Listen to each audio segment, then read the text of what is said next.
আমি যখন মুরগির গ্রিলটা এভাবে বানাই তখন কিন্তু বাসার সবার কারোই মন ভরে না, মানে আবার খাইতে চায়, এত মজা হয়। আর আমি সহজভাবে বানাই, সহজ রেসিপিতে, তেমনি কিন্তু খাইতে অনেক বেশি মজা হয়।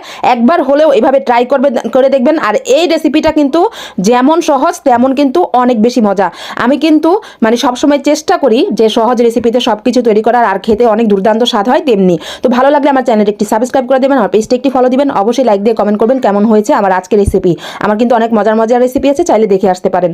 হ্যাঁ, আর আমি কিন্তু আজকে এই যে মুরগির গ্রিলটা করব, এটা কিন্তু শীতের সিজনে, মানে শীতের সিজনে আসলে আমার মনে হয় এমন কোনো মানুষ নাই যে এটা না খায়। কিন্তু আমার রেসিপিটা কিন্তু অনেক সহজ, আর সবাই কিন্তু হয়তো হ্যাপি নিউ ইয়ারে বা যে কোনো সময় কিন্তু শীতের মধ্যে এটা খাবে। তো একবার হলো এভাবে ট্রাই করবেন, অনেক সহজ, মানে তেমন বিশেষ কোনো উপকরণ ছাড়াই কিন্তু টক দই এসবের ঝামেলা ছাড়াই একদম সহজ রেসিপিতে। তো এর জন্য আমার কতগুলো ম্যাজিক মশলা, মানে 2টা, আর হলো এখানে টমেটো সসের প্যাকেট নিয়েছি কয়েকটা। তারপর আমি মাংসগুলো এখন একটু কেচা কাচা করে দিয়েছি।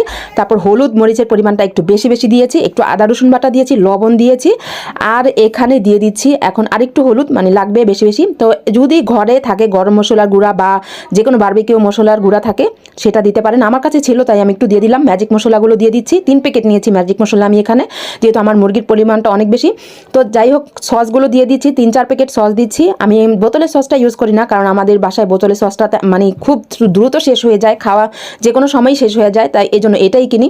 তারপর আমি তেল দিয়ে এখন আমি পরিমাণ মতো পানি দিয়ে এখন ভালো করে মিক্স করে নিচ্ছি। এছাড়া আর বাড়তি কোনো কিছুই লাগবে না, এটা দিয়েই জাস্ট ওয়াও একটা গ্রিল হবে, মানে অনেক মজা। আমাদের বাসার কারোই মন ভরেনি এটা খেয়ে। তারপর এখন ম্যারিনেট করে নিচ্ছি। আর যেহেতু ব্রয়লারের মুরগি, এটা কিন্তু বেশি সময় ম্যারিনেট করে রাখা লাগে না। আমি জাস্ট 2 ঘন্টার মতো রেখেছি, 2 ঘন্টার মতো রেখে দিলেই যথেষ্ট। অনেকে আছে যে গরুর মাংসটা বিশেষ করে মানে অনেক সময় ম্যারিনেট করে রাখতে হয়, তাহলে বেশি স্বাদ লাগে, কিন্তু ব্রয়লারের মুরগিটা কিন্তু 2 ঘন্টার মতো ম্যারিনেট করে রাখলে অনেক বেশি মজা। তারপর এখন হাত দিয়ে এখন এগুলো মেখে নিব। হাতে মেখে একটা জিনিসের স্বাদই অন্যরকম। আর এটা যখন আমি মাখছিলাম গ্রানটা অন্যরকম ভালো লাগছিল, মানে এত ভালো লাগছিল গ্রানটা। তো যাই হোক, এখন ভালো করে আমি ম্যারিনেট করে নিচ্ছি।